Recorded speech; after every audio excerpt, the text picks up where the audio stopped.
ఎక్కడికి వెళ్ళినా మేము ఒకటే చెప్తున్నామండి, చట్టం అనేది దాని పైన చేసుకుంటుంది. ఇప్పుడు మీరు ఒకటి గమనించాలి, మీడియా మిత్రులు అందరూ, మేమేమీ గొప్ప సంస్థ సమయం మీద మేము కేసు కట్టలేదు.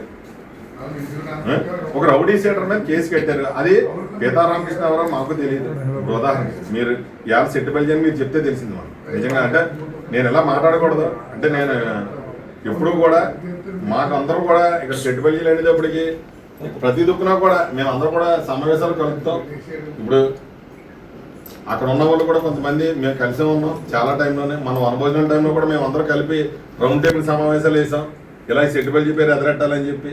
దానికి కూడా కొంతమంది అనుకూలంగా ఉండి అప్పటికప్పుడు విడిపోయి మేము సెట్టుబడి ఆత్మగౌరవ సభ పెడతానన్నారు. మేమైతే అట్లా రావండి, మేము ఇప్పుడు కూడా 5 కులాలు కట్టుబడి ఉంటాం అని చెప్పాం. దానికే కట్టుబడి ఉన్నాం. ఈ రోజు కూడా గౌతులచ్చన్ గారు జీవో తీసుకురావడం కానీ, దొమ్మిడి వెంకరెడ్డి గారు జీవో తీసుకురావడం కానీ మేము కలిసి ఉన్నాం కాబట్టి ఇద్దరికి జీవోలు తీసుకురాగలిగాం. అధికార పార్టీ తరఫున మీరు ఏమైనా ఏర్పాటు చేస్తారు?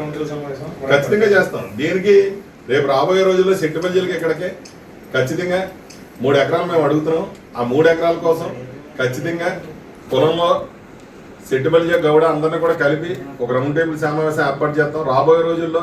ఎందుకంటే సిటీలో ఇక్కడ నేను చాలా మటుకు ట్రై చేశాను, ఇక్కడ అయితే అంత పెద్ద స్థలాలు లేవు.